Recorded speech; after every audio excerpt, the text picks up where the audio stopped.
ग्रंथ गाते हैं, यही हरि भक्त कहते हैं, यही सब ग्रंथ गाते हैं, यही हरि भक्त कहते हैं, यही सब ग्रंथ गाते हैं, यही हरि भक्त कहते हैं, यही सब ग्रंथ गाते हैं। न जाने कौन से गुण पर, न जाने कौन से गुण पर दयानिधि रिझ जाते हैं, न जाने कौन से गुण पर दयानिधि रिझ जाते हैं।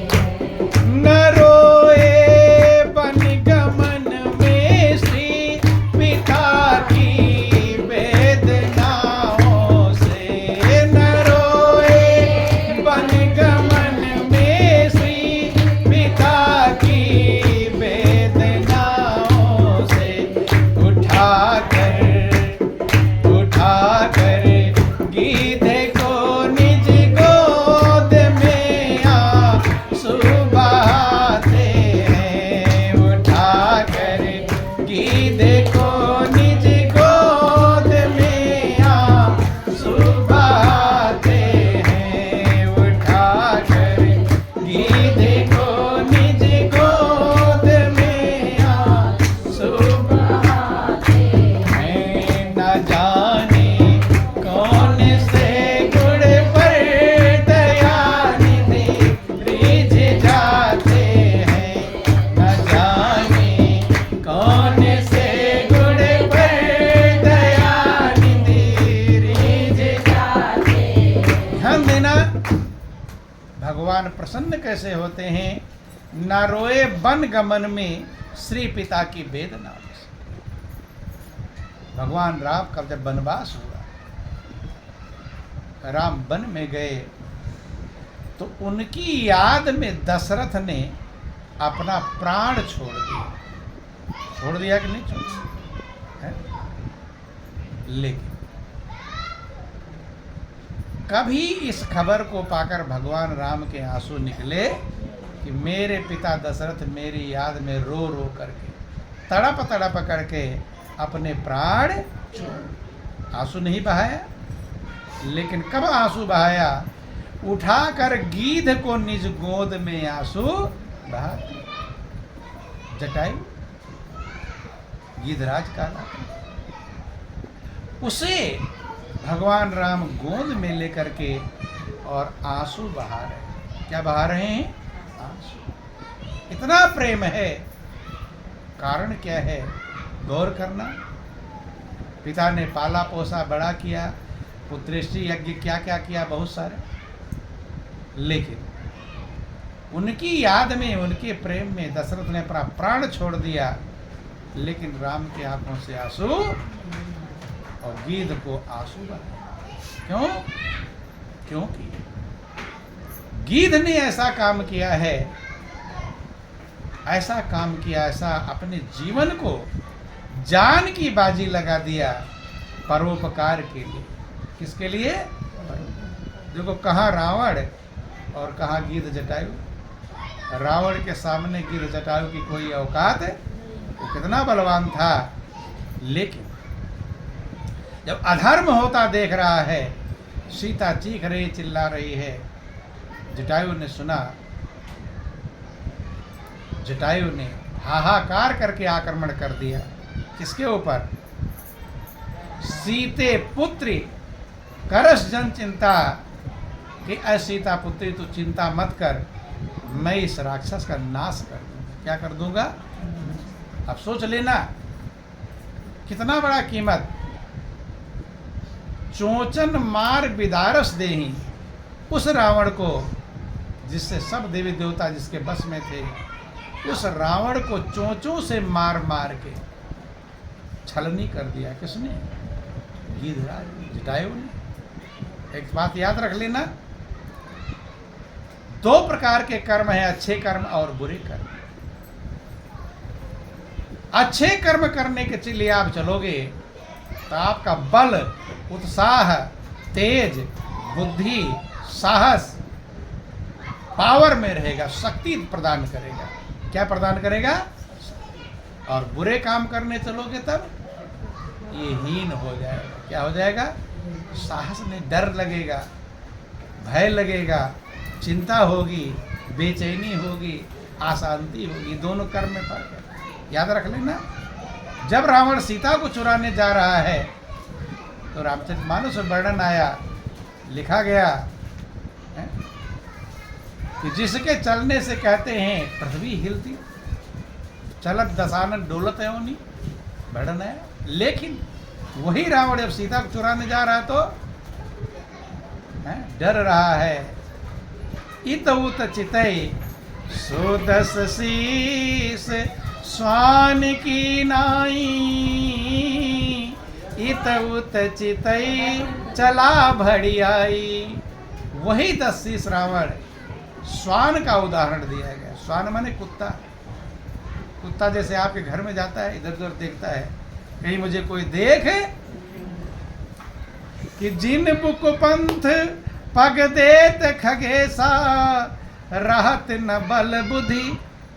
बुद्धि और बल, साहस, हिम्मत, कुपंथ पर, बुरे मार्ग पर आप चलोगे तो ये आपके साथ नहीं देते, कमजोर पड़ जाते हैं, डगमगाते हैं, भय उत्पन्न हो जाता है। 110 स्वान की नाई, इत उत चितई चला भड़ियाई से चोर जाता है, छिप छिप कर जाता है, ऐसे रावण जा रहा है। लेकिन जटायु सत्कर्म में लगा हुआ है, परोपकार में लगा है, दूसरे की भलाई में लगा है, अपने जान की बाजी लगा दिया।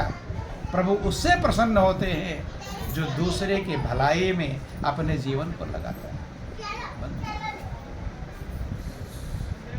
जटायु को भगवान राम ने कहा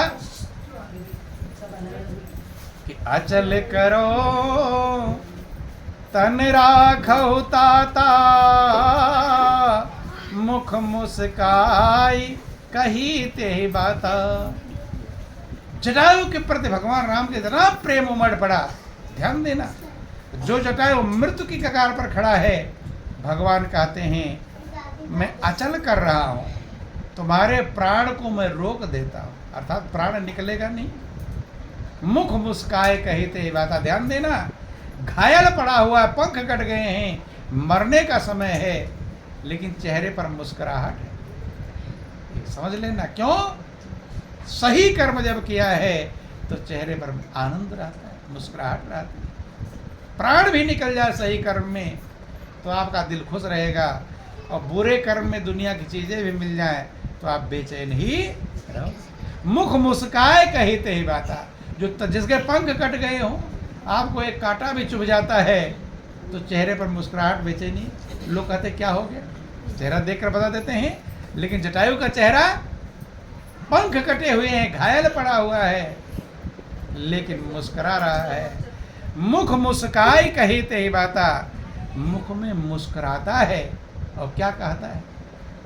बात कहता है कि जन्म जन्म मुनि जतन कराही, और अंतराम कहीं आवत नहीं।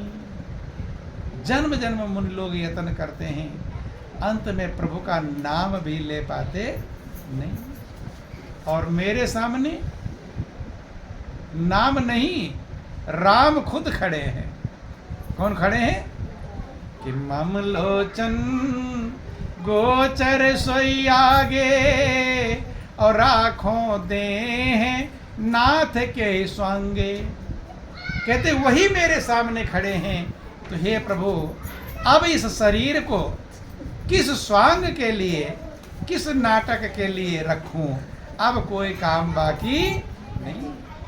लोग प्रार्थना करते हैं, इतना तो करना स्वामी, जब प्राण तन से निकले और तुम सामने खड़े हो, मेरा प्राण तन से। जटायु के सामने प्रार्थना नहीं करनी है, कभी ना प्रार्थना किया हो। जब कर्म, ये कहने से नहीं होगा, उसने कर्म किया है। जटायु ने ऐसा कर्म किया है, भगवान से कहा नहीं जब मेरे प्राण निकले तो आप सामने खड़े रहो, गाते रहोगे सामने नहीं खड़े होंगे, और अगर कर्म सदमार्ग पर चले जाओगे तो बिना कहे आ जाएंगे, सामने मौजूद रहेंगे। मम लोचन गोच, वही मेरी आंखों के सामने खड़े हैं।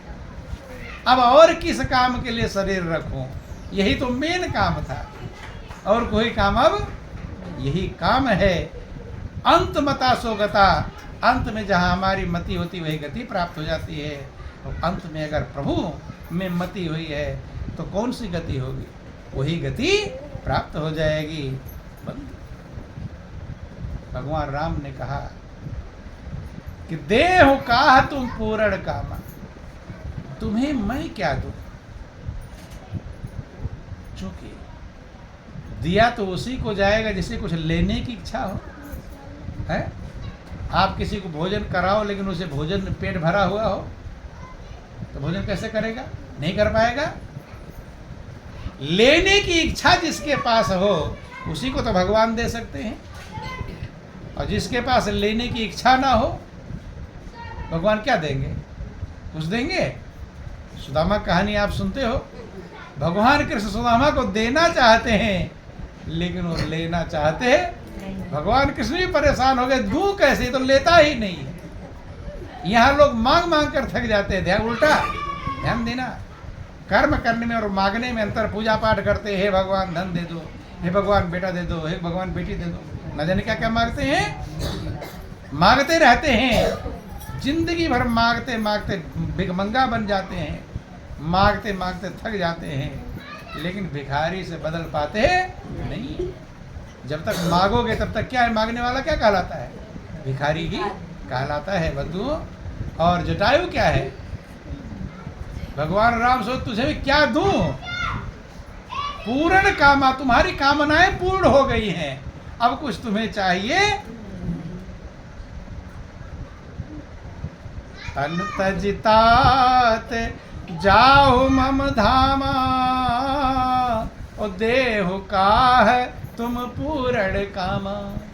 तुम्हें मैं क्या दूं, तुम्हारी कामनाएं पूर्ण हो गई। चूंकि जब तक तुम्हारी कामनाएं रहेंगी तब तक प्रभु के धाम को नहीं प्राप्त कर पाओगे।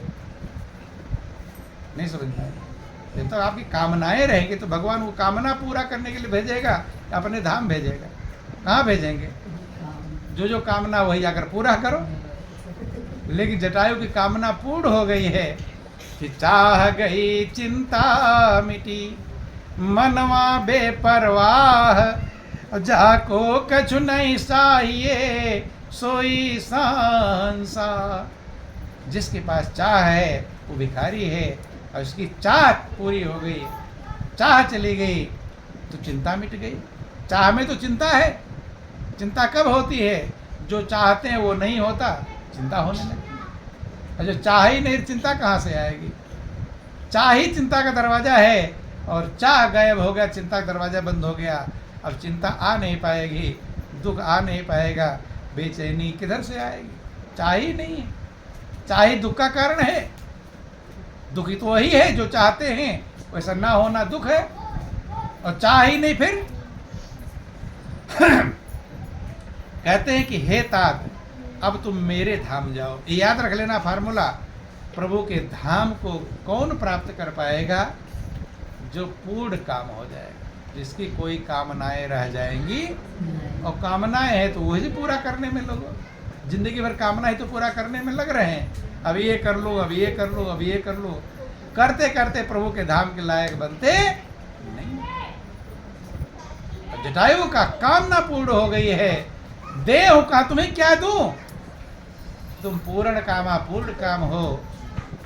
कि परहित बस जिनके मन माही, और तिन कहो जग दुर्लभ कछु नाही। कुछ भी दुर्लभ नहीं है, कुछ भी पाने की कमी नहीं रहेगी, जिसके हृदय में परहित बस जाए, दूसरे का हित। क्या बस जाए, दूसरे का हित। अपने हित में सारा संसार लगा हुआ लगा है, लेकिन परहित में कोई बिरला लग पाता है। अपने हित से जब ऊपर उठ जाता है, परहित में जब पहुंच जाता है, तो कहते हैं उसके लिए संसार में कुछ भी दुर्लभ नहीं। तो ध्यान देना, ऐसे जटायु को से प्रभु प्रसन्न हो जाते हैं, उठाकर गीध को निज गोद में आंसू बहाते कि यही हरि भक्त कहते हैं, यही सब